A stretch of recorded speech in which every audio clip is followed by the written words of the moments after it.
Carinhosamente, bom dia, amigos ouvintes da 87,7 FM, hoje 12 de novembro de 2023, abrindo esta sala de aula para mais um dia de estudo, convidando você, amigo ouvinte, estudante, a participar dela com a gente. Hoje o tema muito interessante e com a presença marcante aqui do Luiz Alfradique, lá de Niterói, com a gente aqui no estúdio da 87,7 FM, com um tema analisando a oração de São Francisco na visão espírita para você, amigo ouvinte estudante. Agradecer aqui na técnica, nosso amigo Bruno, né? Já tivemos aí o Ligado no Esperanto com Celso Tinta, essa língua fácil de estudar. Está presente aqui no estúdio também o Marco Lazzarini, que trouxe um livraço que tem tudo a ver com o tema de hoje. E eu vou passar o microfone para ele, que está aqui pela primeira vez aqui nas ondas da 87,7 FM. Luiz, bom dia, seja bem-vindo aí ao programa Luz do Espiritismo nessa manhã de domingo. Muito bom dia a todos. Que a paz de Jesus esteja presente em todos os lares que nos ouvem. E estamos aqui com muita alegria, com muito carinho, agradecidos pelo convite, na possibilidade de servir. Bacana. Bom dia, Márcio. Bom dia, Luiz. Seja bem-vindo ao programa. Bom dia, Bruno, na técnica. Bom dia, Celso Quinta. E bom dia a todos os nossos cativos ouvintes aqui do programa Luz do Espiritismo na nossa FM. E saber, lembrar, né, Marquinhos, nas redes sociais, você tem aí, agora pode sintonizar pela RádioNet, pode baixar o aplicativo Nossa FM 87.7, acompanhar pelo YouTube, né, também do Nossa FM 87.7 e programa Luz Espiritismo também. Nessa manhã de domingo, estamos recebendo aqui pela primeira vez o Luiz, está aqui com a gente aqui, e ele que tem também um trabalho fantástico, né? Chamado Sementes Diárias. Eu queria que você falasse um pouco desse antes da gente entrar no estudo e o momento espírita. Legal, Sementes Diárias. Sementes Diárias é um trabalho de amor que fazemos, vamos completar agora em fevereiro 6 anos, graças a Deus, de forma ininterrupta, sem faltar um dia. São pequeninas mensagens de positividade, com no máximo 30 segundos, mensagens que nós recebemos por inspiração do nosso mentor, transformamos aquilo em texto e voz e enviamos todas as manhãs bem cedinho via WhatsApp, é um link, não pesa no celular. Com que objetivo? Para que a pessoa, ao despertar, ela sabe que está ali no celular, na cabeceira, uma nova mensagem de positividade. Parte da manhã, sempre uma mensagem inédita, um novo título, para que naqueles 30 segundos nós possamos ser levados a reflexões e, normalmente, após aquilo, já entramos na tão necessária oração inicial. Objetivo: uma manhã que começa com positividade tem tudo para se tornar um dia melhor. Aqueles que queiram conhecer esse trabalho, basta passar uma mensagem de WhatsApp para o número que eu vou passar agora e no final do programa voltamos a repetir. Vou pedir o Bruno para colocar. Ou isso, também. Colocar, o Bruno vai colocar no rodapé. Colocar no rodapé, ou Bruno, do Facebook isso. aí, do YouTube. O número é 21, código de área 21. 99627 8806. Só precisa, vamos lá, 21 99627 8806. É só enviar a mensagem com um primeiro nome e a sua cidade. A gente envia o convite de volta e, ao clicar no link azul do convite, já está automaticamente cadastrado. Sementes Diárias, que temos esse acervo aí de 5 anos para trás, passamos a colocar também no final da tarde uma retrô para aproveitar esse acervo. E fomos agraciados também pela Rádio Rio de Janeiro, que há quase 3 anos nós estamos lá com 2 horários, sempre mensagens diferentes. As inéditas são sempre as da manhã. A Rádio Rio de Janeiro, né, para quem não conhece, né, a Rádio Rio de Janeiro, uma rádio espírita, né, basicamente. Isso, né, 52 anos de dedicação plena, 24 horas, ao espiritismo. E detalhe, gente, no Rio de Janeiro, uma das emissoras com maior audiência, né, no estado, na capital, né? É impressionante. Há pouco tempo nós tivemos acesso aos dados que dentre as rádios ligadas à religião, tá, a Rádio Rio de Janeiro, isso considerando todos os nossos irmãos católicos, evangélicos, o Rádio Rio de Janeiro tem uma posição ali de destaque entre as principais. Bacana, né? Muito interessante. Bom, nós vamos para o nosso Momento Espírita. Nós preparamos. Momento Espírita.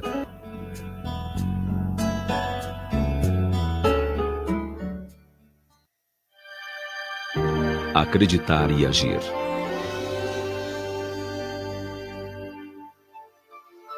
Um viajante caminhava pelas margens de um grande lago de águas cristalinas e imaginavam a forma de chegar até o outro lado, onde era seu destino. Suspirou profundamente enquanto tentava fixar o olhar no horizonte. A voz de um homem de cabelos brancos quebrou o silêncio momentâneo, oferecendo-se para transportá-lo. Era um barqueiro. O pequeno barco envelhecido, no qual a travessia seria realizada, era provido de 2 remos de madeira de carvalho. O viajante olhou detidamente e percebeu o que pareciam ser letras em cada remo. Ao colocar os pés empoeirados dentro do barco, observou que eram mesmo 2 palavras. Num dos remos estava entalhada a palavra acreditar, e no outro, agir. Não podendo conter a curiosidade, perguntou a razão daqueles nomes originais dados aos remos. O barqueiro pegou o remo no qual estava escrito acreditar e remou com toda a força. O barco então começou a dar voltas sem sair do lugar em que estava. Em seguida, pegou o remo em que estava escrito agir e remou com todo vigor. Novamente o barco girou em sentido oposto, sem ir adiante. Finalmente, o velho barqueiro, segurando os 2 remos, movimentou-os ao mesmo tempo, e o barco, impulsionado por ambos os lados, navegou através das águas do lago, chegando calmamente à outra margem. Então o barqueiro disse ao viajante: este barco pode ser chamado de autoconfiança, e a margem é a meta que desejamos atingir. Para que o barco da autoconfiança navegue seguro e alcance a meta pretendida, é preciso que utilizemos os 2 remos ao mesmo tempo e com a mesma intensidade. Agir e acreditar. Não basta apenas acreditar, senão o barco ficará rodando em círculos. É preciso também agir para movimentá-lo na direção que nos levará a alcançar a nossa meta. Agir e acreditar. Impulsionar os remos com força e com vontade, superando as ondas e os vendavais. E não esquecer que, por vezes, é preciso remar contra a maré. Gandhi tinha uma meta: libertar seu povo do jugo inglês. Tinha também uma estratégia: a não violência. Sua autoconfiança foi tanta que atingiu a sua meta sem derramamento de sangue. Ele não só acreditou que era possível, mas também agiu com segurança. Madre Teresa também tinha uma meta: socorrer os pobres abandonados de Calcutá. Acreditou e agiu, e superou a meta inicial, socorrendo pobres do mundo inteiro. Albert Schweitzer traçou sua meta e chegou lá. Deixou o conforto da cidade grande e se embrenhou na selva da África francesa para atender os nativos no mais completo anonimato. Como estes, teríamos outros tantos exemplos de homens e mulheres que não só acreditaram, mas que tornaram realidade seus planos de felicidade e redenção particular. E você? Está remando com firmeza para atingir a meta a que se propôs? Se o barco da sua autoconfiança está parado no meio do caminho ou andando em círculos, é hora de tomar uma decisão e impulsioná-lo com força e com vontade. Lembre-se que só você poderá acioná-lo, utilizando-se dos 2 remos: agir e acreditar.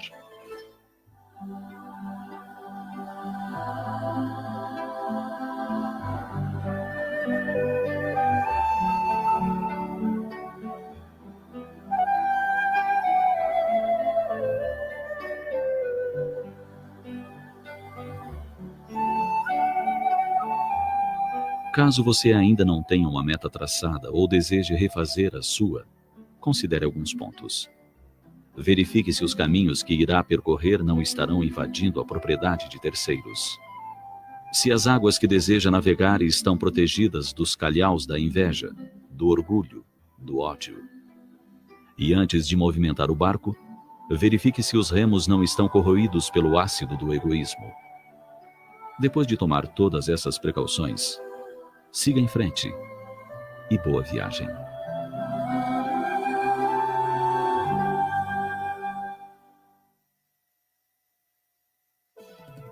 Rádio Nossa FM. A sua rádio.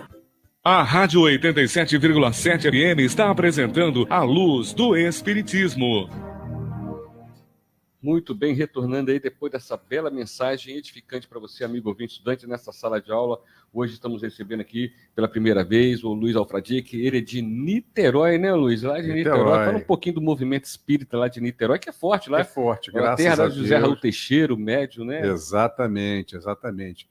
Niterói hoje, o movimento está bem bacana mesmo, sempre voltado também, como todas as casas espíritas, para o atendimento, né, na área social, aos mais carentes, a nossa própria instituição. Nós pertencemos lá ao GEPAR, Grupo Espírita Paz, Amor e Renovação, já há 23 anos, e a nossa casa ela fica numa comunidade carente, e é muito gratificante a gente ver o trabalho crescendo a cada ano. É muito bom. Né, a oração de São Francisco, e a gente vai analisar ela agora com a presença aqui do Luiz.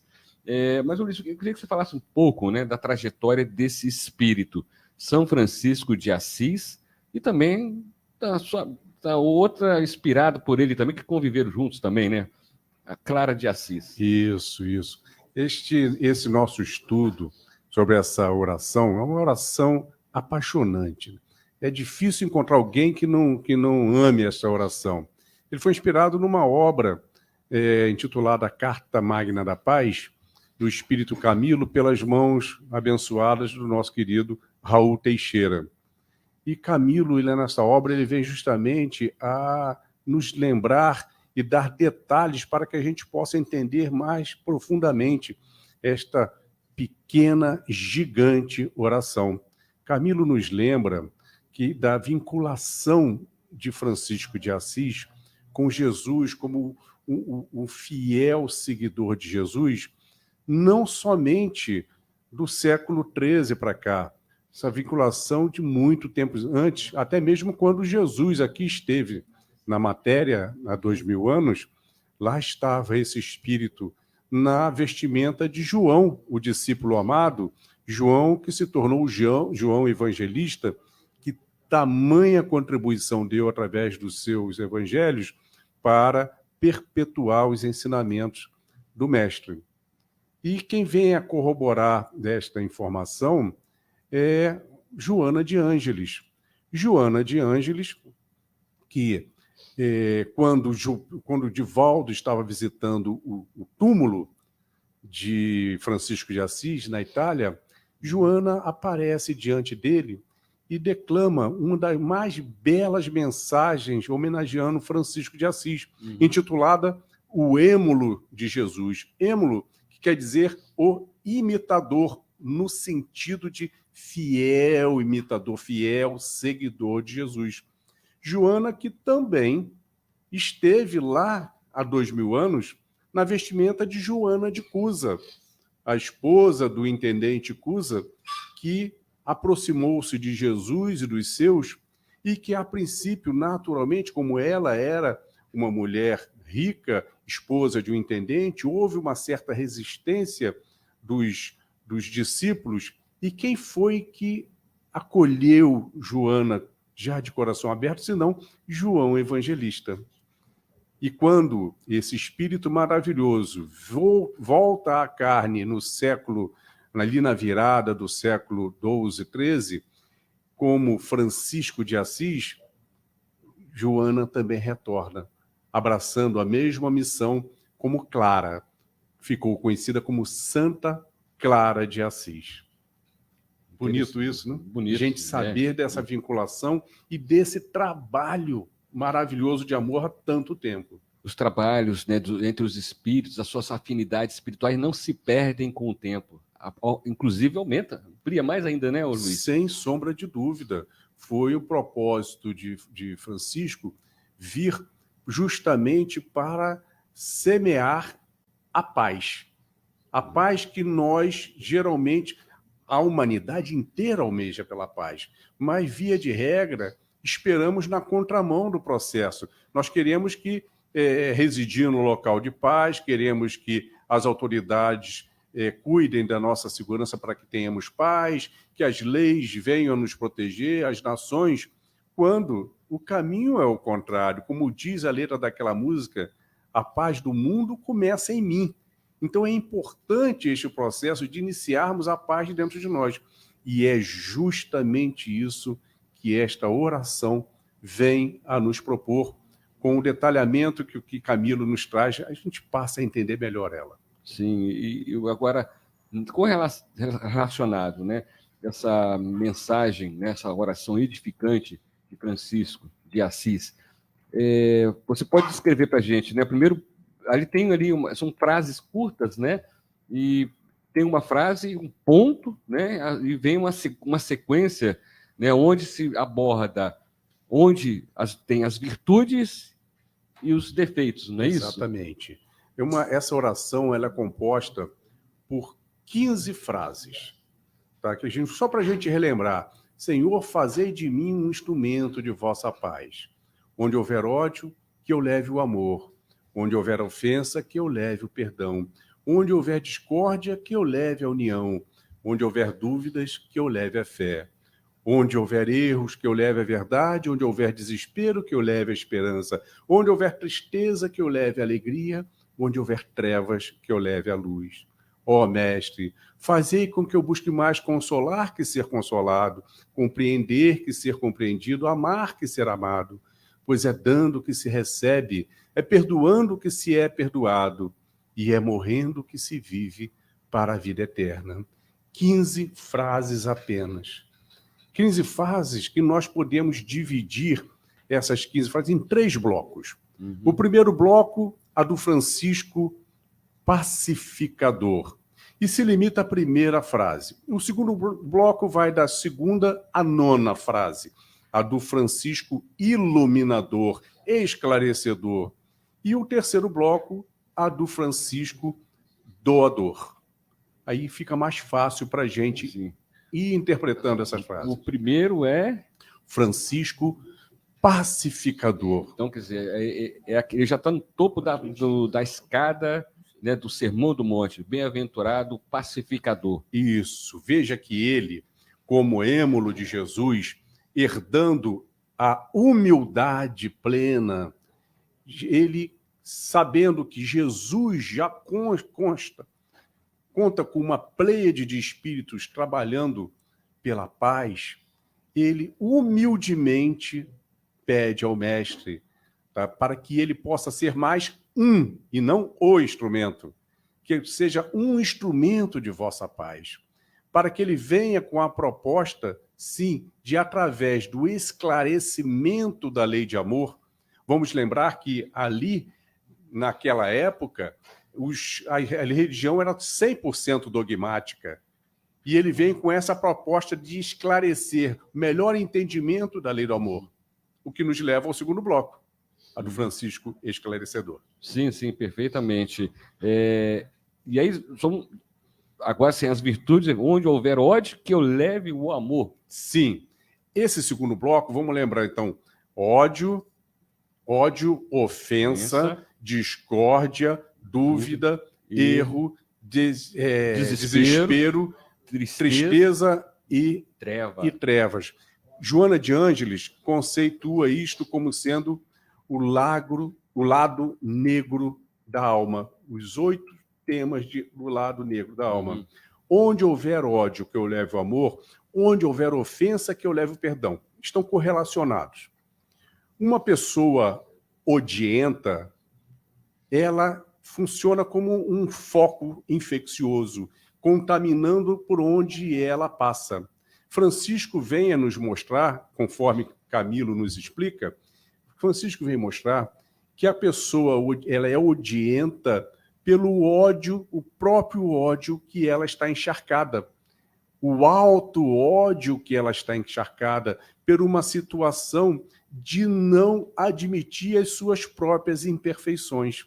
Cientes das imperfeições, e isso por vezes acontece de forma inconsciente, ciente das suas imperfeições, ela começa a desenvolver esse sentimento de alto ódio. E Francisco vem nos mostrar que não existe outro caminho senão o fortalecimento do alto amor para destruir o alto ódio. Assim, essa pessoa, ela age espalhando ódio como que numa expectativa de ter o retorno negativo dos outros, como numa autopunição. Logo, o caminho, desenvolver o alto amor. De que forma? A indulgência própria, reconhecer os nossos erros. Nós temos virtudes e imperfeições. Com as nossas virtudes, percebemos as nossas imperfeições. Reconhecer os nossos erros e nos amarmos a si mesmo. E à medida que nós vamos nos amando como somos, nós vamos ganhando mais oxigênio, mais energia para trabalhar a reparação das nossas imperfeições, transformando-as em virtude. Logo, automaticamente nós temos, pela indulgência, o auto-perdão. Se existe o auto-perdão, já não existe mais a ofensa. A ofensa está eliminada. Então, esses estão dois correlacionados e o caminho, o desenvolvimento do auto-amor. Por isso tem que pedir, né, que eu levar, né, tentar se transformar, se melhorar. Sempre. É o nosso objetivo número 1 em vir à carne. A nossa evolução espiritual consiste em identificarmos as nossas imperfeições e buscar a reparação dia a dia através da reforma íntima. Muito bem. Agora, onde houver ofensa, que eu leve o perdão. Sim, está correlacionado, como dissemos. Através do auto-perdão, você desenvolve obrigatoriamente, tá, a virtude de também ser indulgente para com o próximo e, logo, perdoar o próximo. Na realidade, o perdão, quando a indulgência é plena, ele não é necessário. O que é indulgência? Indulgência é a capacidade que nós temos de, diante do erro alheio, nós compreendermos o erro, não é concordar. Concordar seria ser conivente. Compreender o erro como sendo uma falta de amadurecimento espiritual naquela situação daquele nosso irmão. Ou seja, se a pessoa continua insistindo naquela conduta errada, é porque ela não se convenceu ainda do quanto aquilo lhe é prejudicial. Sim. Aí nós temos dois caminhos. O primeiro é, se temos acesso direto, orientá-lo no momento oportuno. E o segundo, tendo acesso ou não, sempre colocá-los nas nossas orações, que vão sempre estudar. Então, esses dois estão correlacionados. Aí entramos no onde houver discórdia. Sim, onde houver discórdia, que eu leve a união. Não é fácil, né? Vamos lá. Discórdia. Vamos ver a estrutura desta palavra, que vem do latim. Córdia vem de cordis, coração. Diz um prefixo que representa o distanciamento, a separação. Logo, discórdia, a separação por corações, a separação por sentimentos. E é o que acontece conosco no dia a dia. Quando nós observamos nas pessoas, todos nós temos virtudes e defeitos. Se nós temos a grande facilidade de estar sempre observando os pontos negativos das pessoas, naturalmente nós vamos acumulando sentimentos antagônicos ao amor, sentimentos negativos por aquela pessoa. E quando nós acumulamos, colecionamos sentimentos negativos, naturalmente nós vamos nos afastando daquela pessoa, vamos nos distanciando dela. Ao passo que, se nós tivermos a honestidade de lembrar que todos nós colecionamos erros e acertos, para cada situação ruim que a gente observe em alguém, antes de se permitir criticar, vamos lembrar algo de bom que aquele alguém faz ou fez. Todos também temos bons momentos. E através de colecionarmos as boas observações, nós vamos desenvolvendo bons sentimentos com relação àquela pessoa. E quanto mais bons sentimentos nós temos por alguém, mais nós queremos nos aproximar dela. Então, onde houver discórdia, que eu leve a concórdia, leve à união, à aproximação pelos bons sentimentos, não nos permitindo que os maus sentimentos sejam acumulados, que nos distanciariam. Interessante, né? Essas três frases aqui, né? Desse segundo tópico, né? Da prece, né? Que é o ódio, a ofensa, a discórdia, que são espíritos que ainda se compraz ainda no mal. E é muito natural isso, por incrível que pareça. É natural no nosso mundo. No nosso estágio evolutivo, acontece, é isso aí. Isso que acontece demais, porque nós, fruto do nosso egoísmo que ainda trazemos, nós temos muita facilidade em apontar o dedo para os erros alheios. E temos muita dificuldade de elogiar os acertos. Isso é ainda nosso, dando vazão ao nosso orgulho, à nossa vaidade, ao nosso egoísmo. Por vezes as pessoas deixam de elogiar, não, vai destacar que aquela pessoa naquilo ali é melhor que eu. É o puro egoísmo, dando espaço ao orgulho, à vaidade, para que isso não aconteça. Então, como isso ainda está dentro de nós racionalmente, utilizando o bom senso, temos que contrapor, justamente buscando, sempre que observar algo de ruim, busca na memória algo de bom em relação àquela pessoa, e aquilo será neutralizado.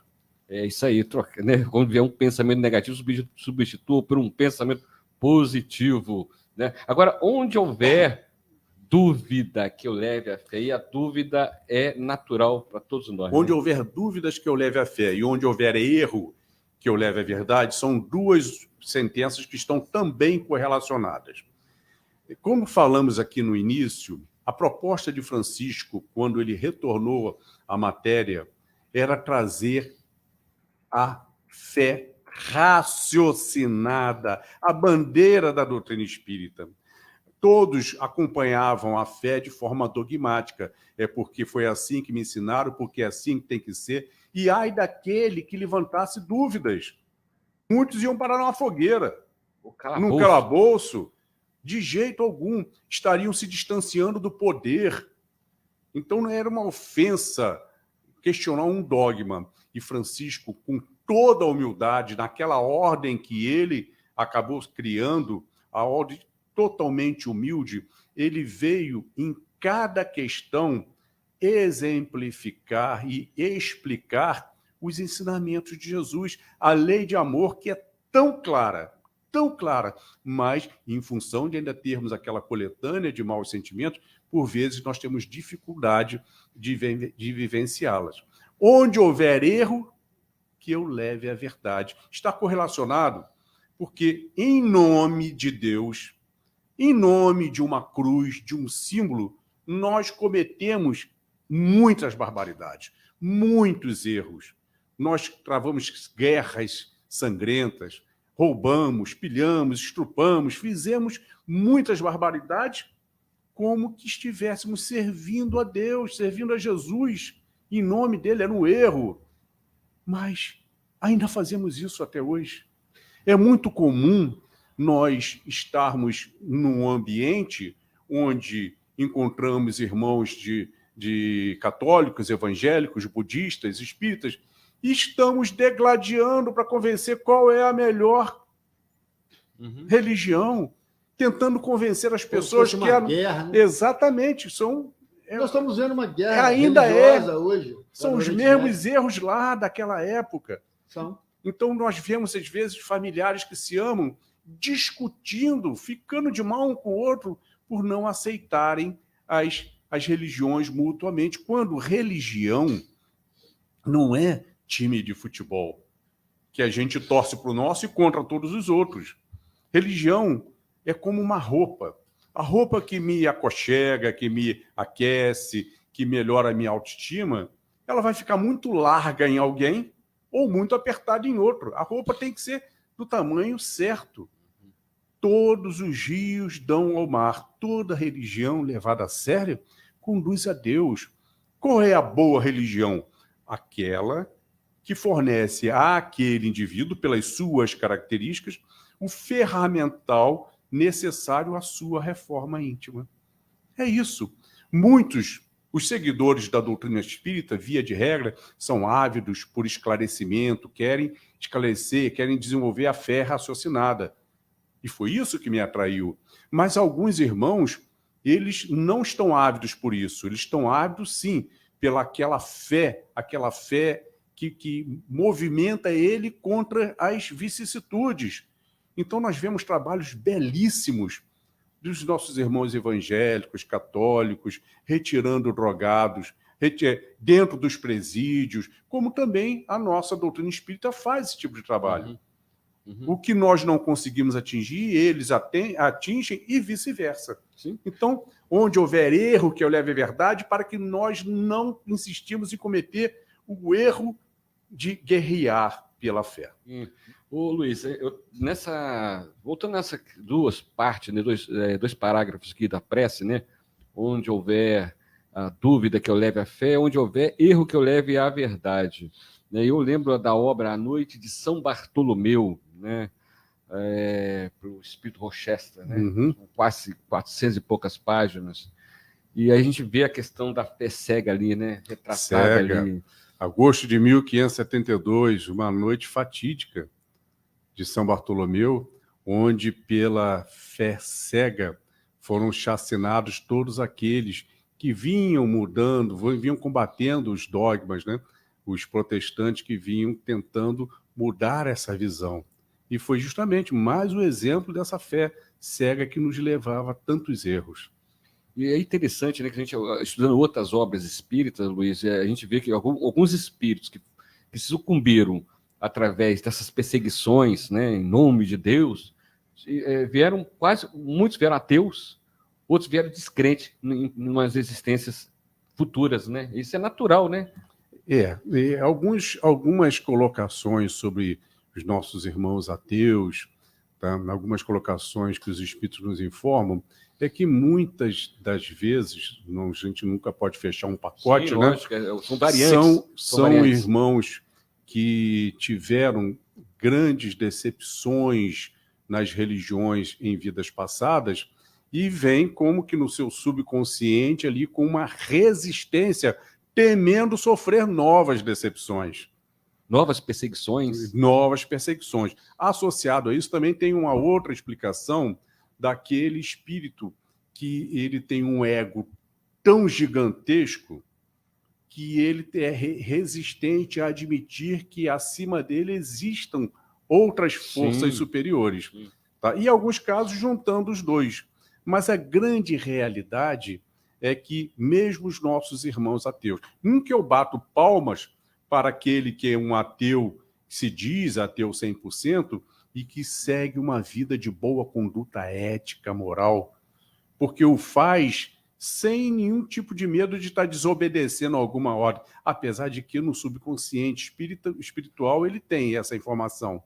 Mas todos eles, sem exceção, na hora da dor, eles acabam admitindo e pedindo a Deus. E agora, outra situação, né, onde houver erro que eu leve à verdade, eu imagino, né, nesses séculos passados, né, a questão da mediunidade. Coitado de quem era médium. Olha, que dificuldade que sempre existiu, né? Sempre existiu. Sempre existiu. Então, quantos e quantos foram acabar na fogueira em função disso. E outros como loucos, isso e aquilo. Sempre muita dificuldade. Aí a gente entra onde houver desespero, que eu leve a esperança. É a próxima sentença. Sim, exatamente. Onde houver desespero, o que eu leve a esperança? O que é desespero, senão a condição de quem não aprendeu a esperar? Só desespera diante dos obstáculos aquele que ainda não desenvolveu a paciência. É que o Francisco vem nos mostrar nessa sentença. A paciência, que é extremamente importante, são aqueles 2, 3 segundos antes da reação intempestiva que faz toda a diferença quanto à nossa reação. É aquele copo d'água que a gente coloca na boca para não poder falar durante alguns segundos e não se arrepender durante muitos anos pelo que teria falado errado. A paciência, ela vem a ser a mãe, tá, de uma outra virtude muito importante no nosso dia a dia, que é a esperança. Só quem é paciente desenvolve a esperança. A esperança é a virtude do otimismo. É a virtude de que nos dá o otimismo de que algo de bom irá acontecer. E essa virtude, ela é a mãe das nossas boas atitudes. Vamos dar o exemplo da caridade. Ninguém praticaria caridade se não tivesse a esperança de que aquele ato será benéfico a alguém. Todas as nossas atitudes boas, elas são baseadas na virtude esperança. O otimismo do que o que eu estou fazendo será bom ou para mim, ou principalmente para quem estiver recebendo. Onde houver desespero, que eu leve a esperança. É interessante. Eu estou lendo uma obra chamada Renascer da Esperança, que fala justamente de uma médium. Viveu na Espanha, imagina, há 3, 4 séculos atrás, e na Espanha, onde era ferro e fogo, né? Sim. A fé cega, principalmente, e ela é abandonada pela família por ser médium. E vive um drama, né? Eu estou lá no meio da obra, mas é isso aí, né? Perseguido, não pode. Exatamente. Né? O médium era considerado pacto com um demônio. Era considerado assim, não é isso? exatamente. Alguns irmãos nossos de outras religiões ainda veem assim. Sem considerar que, dentre eles, excelentes padres, oradores, excelentes pastores, são médiuns. Estão sendo inspirados na sua locução, no seu trabalho. Tá? Nós encontramos a mediunidade em toda a humanidade. Aliás, todos somos médiuns, como diz Kardec, todos somos médiuns em níveis diferentes e com características diferentes, mas todos somos médiuns, porque todos temos aquele momento de sensibilidade. Parece que alguém me chamou. Você ouviu? Não. Você ouviu? Você me chamou? Você me chamou? Não. Alguém te chamou. Quando a gente, de repente, do nada, entra num estado de alegria, se sente bem, nós estamos sentindo a presença de alguém que nos ama, de um ente querido. Sim. Isso é mediunidade. A mediunidade não é só falar e escrever, tá? Da passividade. A mediunidade se apresenta de diversas formas. Você arrepiou aqui agora, né? Alguém te abraçou. Me abraçou aí, gente. Tem comentário ali também? É da Carmen Beatriz. Da Carmen Beatriz. Isso, está sempre presente com a gente aqui na sala de aula. Já faz parte do time também. Ela colocou assim: o programa está excelente. O convidado está enriquecendo com detalhes, exemplos e, ao mesmo tempo, explanando os ensinamentos de Jesus, falar de amor, benevolência e indulgência e nos fazendo refletir sobre nós mesmos e perceber a importância do amor, fazendo, ao mesmo tempo, uma análise profunda da oração de São Francisco. Parabéns ao convidado. E tem também aqui o nosso amigo Adilson Sampaio, e ele me marcou aqui no Centro Espírita Eurípides, Barçanufo, onde tem aqui, é porque não dá para a gente mostrar, né? Um encontro do Papa Inocêncio III com Francisco de Assis. Né? E ele tem as imagens aqui que ele manda. Né? Isso foi um filme, né? Relatando. Eu lembro dessa parte aí, a parte em que o Papa se ajoelha diante a Francisco, reconhecendo o poder da humildade, como ele nunca havia encontrado dentro do Vaticano. Obrigado, Adilson, por ter mandado isso para a gente aqui. Muito bacana, né? Legal. Bom, e agora, dando continuidade, até no próximo tópico, onde houver tristeza, que eu leve a alegria. Sim, sim. O que é a alegria que Francisco se coloca aí? Não é a alegria efêmera que nós temos no dia a dia, a alegria da risada, da piada, da gargalhada, da balada, da noitada, a alegria da aquisição de um bem que queria muito, Isso, todas elas são alegrias passageiras, pontuais. Daqui a pouco não existe mais.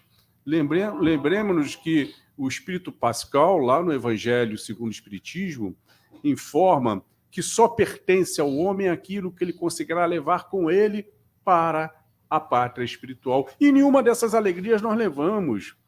Francisco se refere à verdadeira alegria, aquela que conquistamos e nunca mais perdemos. E a coletânea dessas alegrias verdadeiras formam a felicidade. É a alegria, por exemplo, de percebermos que vencemos uma imperfeição, que nunca mais, quando nós vencemos, a gente nunca mais comete aquela imperfeição, virtude adquirida. Alegria, por exemplo, da conquista de uma nova amizade. Vamos lembrar que a amizade é a semente do amor. Não existe amor que surge assim no estalar de dedos, ele é fruto de um desenvolvimento de sentimentos positivos, que começa na amizade e daqui a pouco se torna amor. E quando nós retornamos à nossa verdadeira pátria, a pátria espiritual, nós levamos na nossa bagagem aquelas novas amizades, aqueles novos amores, aumentando assim a nossa família espiritual. A verdadeira alegria de aprender a fazer o bem pelo simples prazer de fazer o bem, sem precisar receber nada em troca. São alegrias conquistadas que jamais perderemos. Onde houver tristeza, que eu leve a verdadeira alegria. Até que você falou, a questão da felicidade está bem colocado, né, no Evangelho. A felicidade não é deste mundo, né? Exatamente. Levamos para lá. Nós temos momentos felizes, não é? Exatamente. Momentos felizes, aqueles conquistados em verdadeira, faz fazer parte da nossa bagagem. E levamos para engrossar a nossa felicidade na pátria espiritual. E você colocou muito bem, né? Quando você vence uma imperfeição, né, adquire uma virtude que a gente não consegue comprá-la na gôndola, né? Não. Vou comprar em confiança, não consegue. A gente tem aquele remorsinho, mas daqui a pouco volta a fazer o erro. Agora, quando a gente se arrepende de verdade, a gente nunca mais faz. Eu costumo usar o exemplo do restaurante a peso. A gente chega lá, tem aquela armadilha daquele prato gigante, e a gente bota o dobro da comida que precisava colocar, aí quando está na metade do prato, eu falo para mim mesmo, animal, já está sem fome, acaba de comer agora, quero ver. Aí a gente diz que nunca mais vai repetir aquela dose. Aí chega no dia seguinte, chega lá com fome e repete novamente. Não nos arrependemos ainda. Só tivemos um remorso momentâneo. Porque na hora que a gente se arrepende, nunca mais volta a cometer aquele erro. E se tiver dois pratos, um pequeno, um maior, você pega o menor. Pega o menor, exatamente. Luiz, onde houver trevas, que eu leve a luz. Sim, vamos fechar então os 8 itens que a Joana classificou como lado sombra. Onde houver trevas, que eu leve a luz. Francisco se refere aí às trevas da ignorância. A ignorância no verdadeiro sentido da palavra, de ignorar, de não saber. Pois a ignorância é a mãe de todos os tipos de preconceito. A palavra preconceito já diz pré-conceito, ideia pré-concebida, sem análise profunda, sincera, sem critério. E todas as vezes que nós nos deixamos capitanear por qualquer tipo de preconceito, sexo, cor, raça, religioso, político, seja o que for, cultural, todas as vezes que as nossas ações são capitaneadas por um preconceito, nós estamos fadados ao erro e, consequentemente, ao endividamento por aquele erro. Então, Francisco, ele diz, onde houver trevas, que eu leve a luz do saber, a luz do conhecimento, a luz do esclarecimento. Todas as vezes que nós nos esclarecemos sobre algo, nós colocamos fim ao preconceito. Pois o preconceito, não existe preconceito positivo. Todas as consequências do preconceito são negativas. E não existe outra maneira de combater o preconceito senão através do esclarecimento. Então, sim, a partir de esclarecidos, nós não temos mais como nos deixar levar por ideias preconceituosas. Sem dúvida nenhuma, né? Você falou não saber. E tem gente que não quer nem saber, né? Nem quer saber mesmo, né? Deixa. Gosta como tá. Tá, ajeitar, tá bom. Vou tocar assim mesmo a vida. Agora, na terceira parte, né, da prece, né? Ó mestre, fazer que eu procure mais consolar que ser consolado. Isso, entramos no bloco do Francisco Doador. Esclarecedor terminou ali, o Francisco Doador. Uma vez mais, Francisco, do alto da sua sublimidade, da sua humildade, ele, um espírito da grandeza que é, pede a Jesus nessa sentença que o auxilie na difícil missão de consolar. Consolar é muito difícil. Então veja Francisco ali, ó mestre, tá? Que eu busco mais consolar que ser consolado, que Jesus o auxilie nisso. Todos nós nos deparamos no dia a dia com situações de irmãos em algum tipo de sofrimento. E quando nós buscamos falar algo, consolar, falar inadvertidamente, nós podemos utilizar a palavra errada e aumentar aquela dor. Assim, seguindo o exemplo de Francisco de Assis, seja em casa, seja na rua, seja no trabalho, seja na casa espírita, seja no atendimento fraterno, seja na reunião mediúnica atendendo o irmão em sofrimento, antes de termos pressa para consolar, termos a humildade e a fé de elevar o nosso pensamento, rogando o auxílio do alto, seja do nosso mentor, do nosso anjo guardião, seja dos benfeitores ligados ao nosso trabalho, seja de Jesus. E todas as vezes que nós nos compenetramos por alguns segundos pedindo o auxílio, o que dizer diante desta dor, nós somos auxiliados. As ideias fluem com mais facilidade, porque aqueles que nos assistem sabem onde estão o âmago do problema, a questão que aquele irmão está sofrendo. Nós simplesmente achamos. E à medida que eles sabem onde estão e vão nos intuindo a maneira correta de colocar, nós temos muito mais chance de consolar. Sem a preocupação, tá, de termos aquela pressa, não, me pediu ajuda, eu tenho que ajudar. Não, reconhecer que nós precisamos sim da assistência do alto. Agora, compreender que ser compreendido. Compreender que ser compreendido. A gente entra lá no item, lá no início, onde houver ódio, que eu leve o amor, onde houver ofensa, que eu leve perdão. Compreender. A partir do momento que nós desenvolvemos a virtude da indulgência, nós aprendemos a compreender o erro alheio. A partir do momento que nós compreendemos o erro alheio, nós estamos ali disponíveis ao auxílio, seja através do esclarecimento, seja através das nossas preces, sem a preocupação de sermos compreendidos. Nós não temos que estar preocupados que se as pessoas estão compreendendo as nossas atitudes, se as nossas atitudes estão baseadas no bem, no exercício do bem, no exercício do amor. Nós recebemos, isso é natural da humanidade, existe sempre as críticas. Por tudo que você faça, você pode fazer a coisa melhor do mundo, existirá sempre aquele que estará criticando. Nós não temos que estar preocupados, tá, em sermos compreendidos se nós estamos na certeza de que estamos voltados a compreender para que possamos ali vivenciar a lei do amor.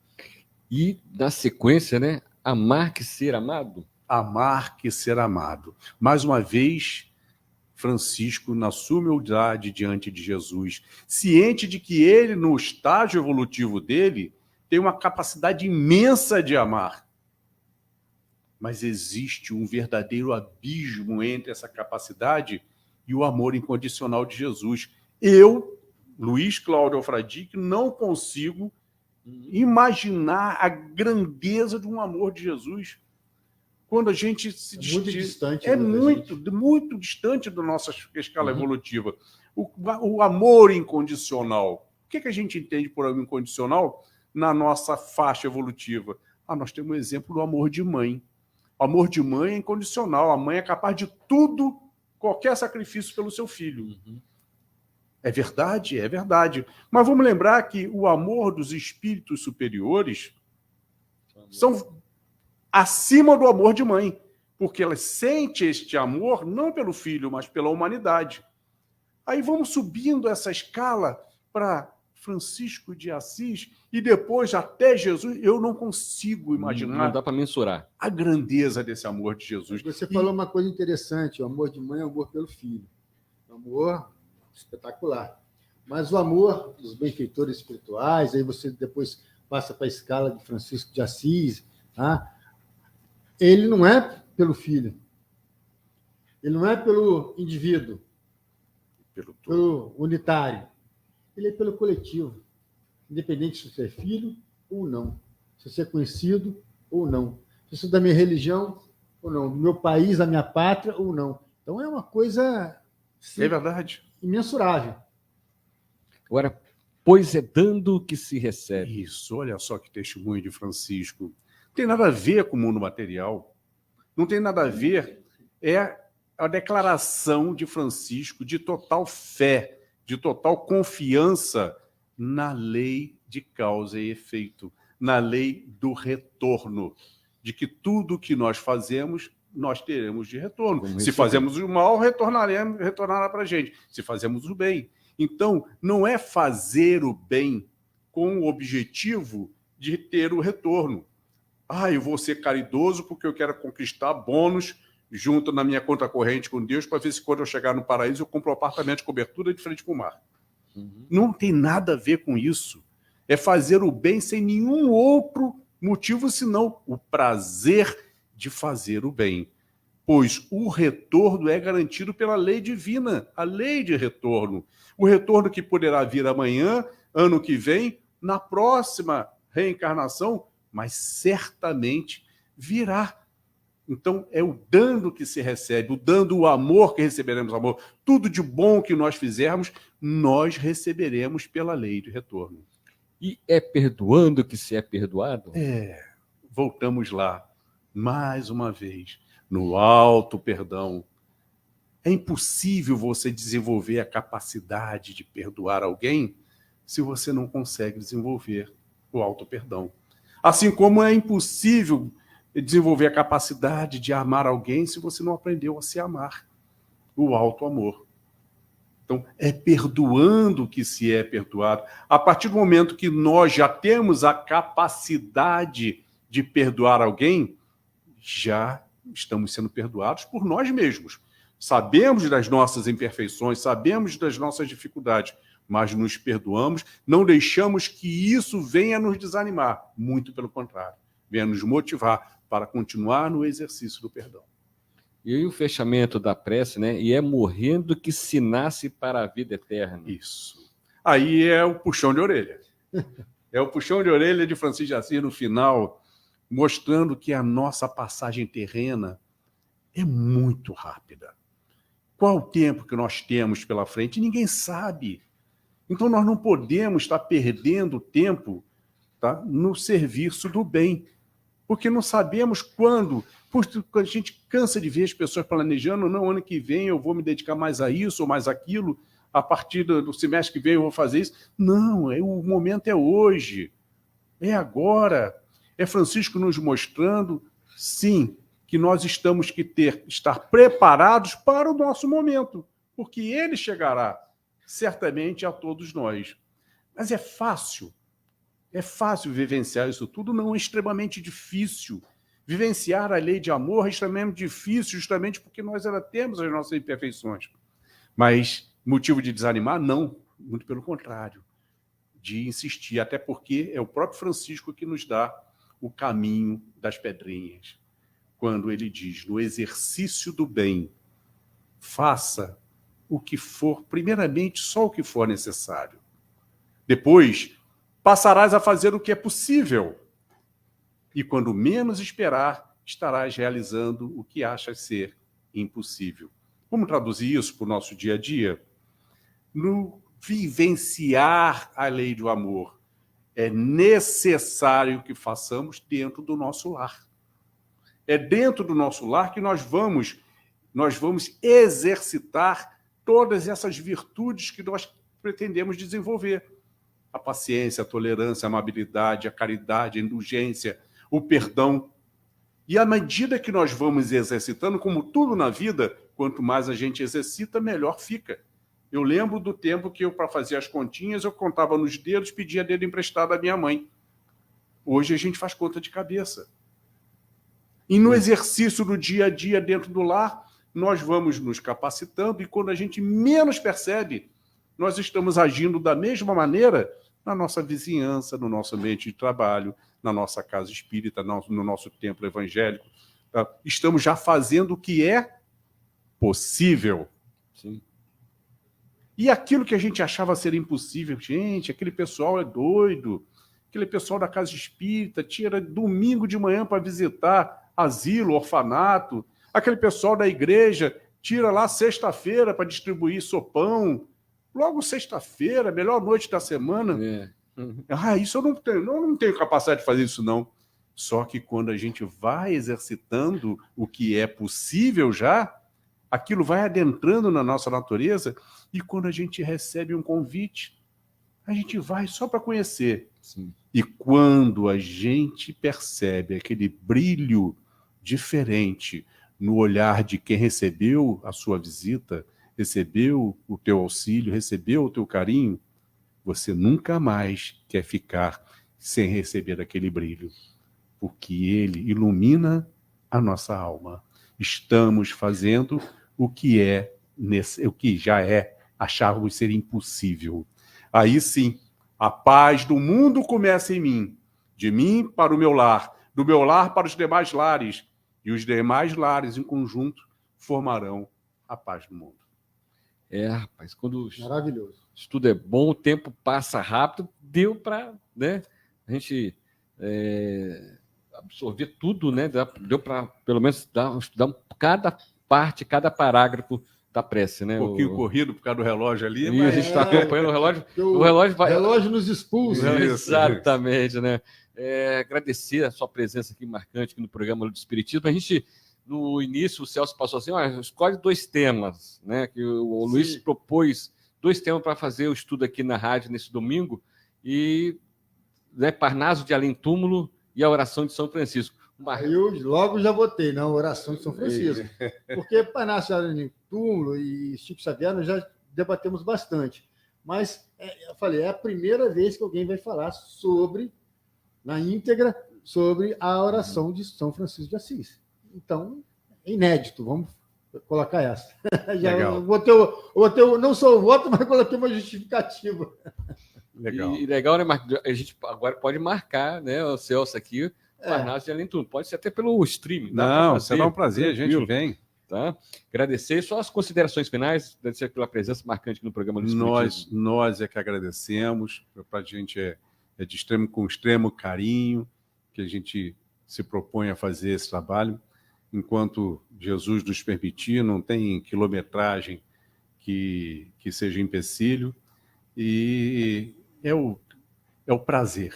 O prazer que a gente vai desenvolvendo no dia a dia de fazer o bem. E lembrando a todos os irmãos, tá, que isso é questão de exercitar. Exercitar. Fazer o bem sem olhar quem. E à medida que nós vamos tropeçando, lembrar o conselho de irmã Sheila. Se caíres, alegra-te. É sinal que estavas andando. Cair é natural, mas reerguer-te é uma obrigação. Então, minha gente, não existe ninguém que tenha vida fácil. Todos nós temos os nossos problemas, todos nós temos os nossos tropeços, os nossos obstáculos. E a cada tropeço, sim, elevar o pensamento alto, agradecer pela oportunidade de perceber aquele erro e sempre avante. E que Jesus possa abençoar a todos vocês. Nós agradecemos novamente ao Luiz pela presença marcante aqui no programa do Espiritismo. Agradecer aqui na técnica, o Bruno. Obrigado, Bruno, mais um dia, mais um domingo aqui com a gente. Celso, as suas considerações finais. Bom domingo. Rapaz, depois dessa análise aí da oração de São Francisco, né? Foi bem esclarecedor, e nós, nesta caminhada que nós estamos realizando nesta presente encarnação, nós só temos a agradecer pela oportunidade de recebermos todas essas informações, todo esse conteúdo, né, todo esse conhecimento, uma oração que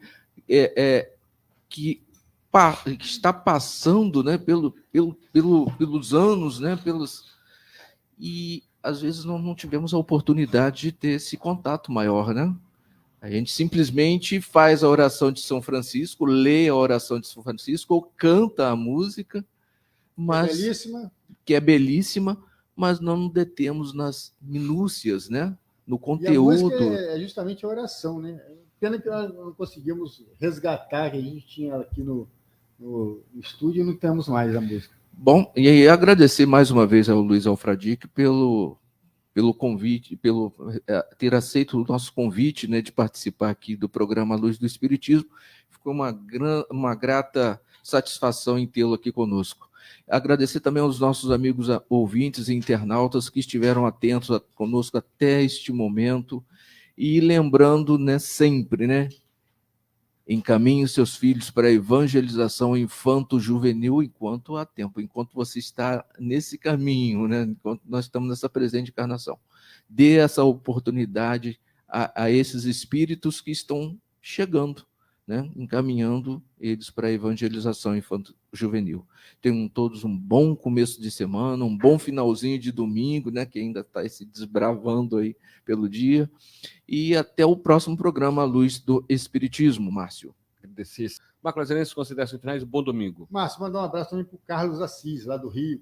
Carlos assistindo também. Pô, bacana. Já esteve presente com a gente aqui ao vivo, já esteve presente também, né, via internet com a gente, já fez vários programas. Em breve iremos convidar você também para fazer mais um tema com a gente, Carlos. Agradecer a todos vocês que nos ajudaram a fazer o programa de hoje, participaram aqui e assistiram.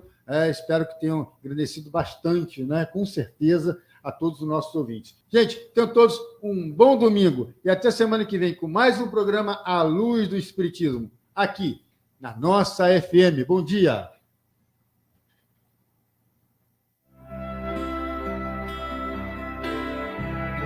Deus, nosso Pai, que sois todo poder e bondade, dai força àquele que passa pela provação, dai luz àquele que procura a verdade. Ponde no coração do homem a compaixão e a caridade. Deus, dai ao viajor a estrela guia, ao aflito a consolação, ao doente o repouso. Pai, dai ao culpado o arrependimento, ao espírito a verdade, à criança o guia, ao órfão o Pai. Senhor, que a vossa bondade se estenda sobre tudo que criastes. Piedade, Senhor, para aqueles que não vos conhecem, esperança para aqueles que sofrem. Que a vossa bondade permita aos espíritos consoladores derramarem por toda parte a paz, a esperança e a fé. Deus, um raio, uma faísca do vosso amor pode abrasar a terra. Deixai-nos beber nas fontes da vossa bondade fecunda e infinita, e todas as lágrimas secarão, todas as dores se acalmarão. Um só coração, um só pensamento subirá até vós, como um grito de reconhecimento e de amor. Como Moisés sobre a montanha, nós vos esperamos de braços abertos. Ó bondade, ó beleza, ó perfeição, e queremos de alguma sorte alcançar a vossa misericórdia. Deus, dai-nos força de ajudar o progresso, a fim de subirmos até vós. Dai-nos a caridade pura, dai-nos a fé e a razão, dai-nos a simplicidade que fará de nossas almas o espelho onde se refletirá a vossa divina imagem. Aqui só coordenando. Agora tem que ter respeito, né? Agora tem que. Ele que manda o negócio aqui. Falou besteira, ele corta. Então, desejar a todos um bom começo de programa, que nós realmente teremos uma manhã maravilhosa. Sejam todos bem-vindos à nossa sala de aula, Márcio, né? Tá no ponto. Tem um momento espírita, Bruno? Vamos para o nosso momento espírita de hoje, nessa manhã de domingo, para você, amigo ouvinte, estudante e sintonizado aqui no programa Luz do Espiritismo, nessa manhã de domingo.